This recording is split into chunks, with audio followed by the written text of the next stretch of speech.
Apenas para que a gente termine essa parte dos alimentos provisórios. Os alimentos provisórios, constituindo uma decisão de tutela de urgência ou, em alguns casos, como vimos, de evidência, desafia agravo de instrumento, ou seja, aquele que teve contra si arbitrados os alimentos provisórios tem o direito de agravar a decisão com base no artigo 1015, inciso 1 do CPC. O prazo para a interposição desse recurso de agravo será contado a partir da data da juntada aos autos, do mandado de citação ou AR devidamente recebido pelo réu.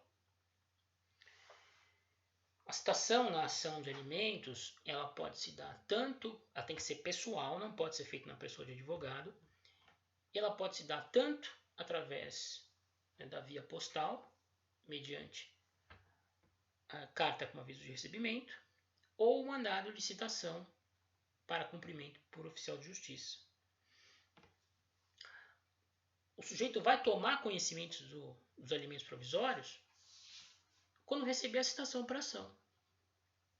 Porque os alimentos provisórios, assim como as tutelas provisórias em geral, as tutelas de urgência e de evidência, são deferidos inaudita altera pars, ou seja, sem prévia oitiva da parte contrária. A parte contrária só vai tomar conhecimento do arbitramento quando receber a citação para o processo. E é da juntada da citação aos autos, da juntada do comprovante da citação aos autos, é que começa a correr o prazo para interposição do agravo de instrumento. E para terminar mesmo esse tópico de alimentos provisórios, uma observação muito importante.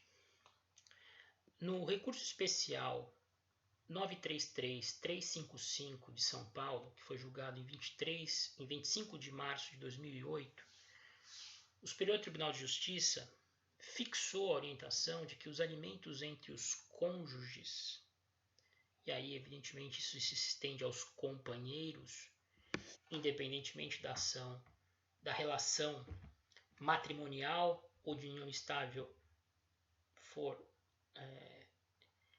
homoafetiva ou entre pessoas de sexos distintos,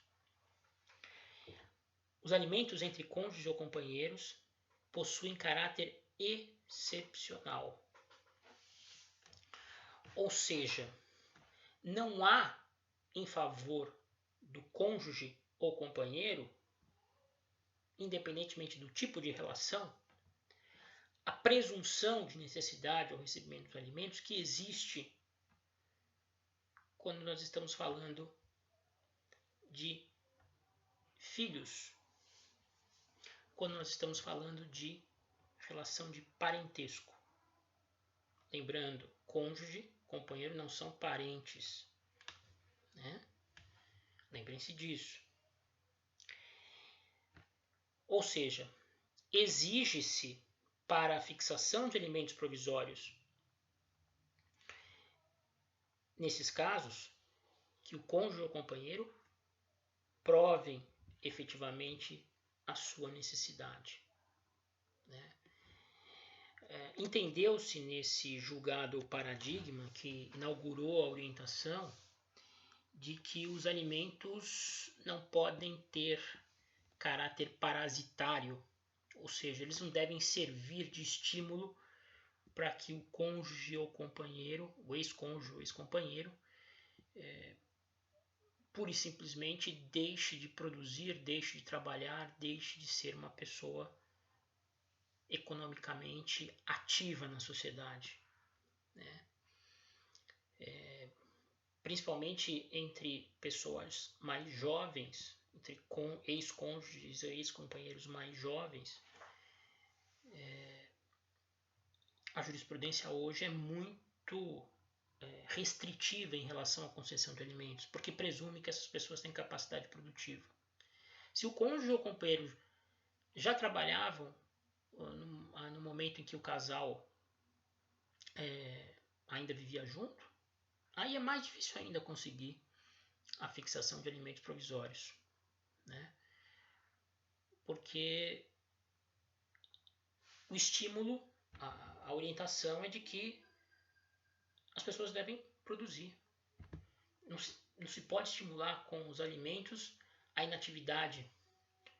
Não pode tornar o beneficiário dos alimentos, aquele que pede os alimentos, um parasita, né? Aquele que vive apenas do trabalho alheio, podendo trabalhar, podendo se manter, podendo se sustentar. Tá? Apenas para que fique claro e a gente encerre essa primeira parte do tema. Na próxima aula a gente retoma daqui, faz mais algumas considerações e analisa o procedimento em si e também fala de revisional de alimentos e exoneração de alimentos, tá bom? Espero que tenham entendido, que tenha agradado a aula e fico aqui à disposição para qualquer dúvida, tá bom? Um abraço a todos.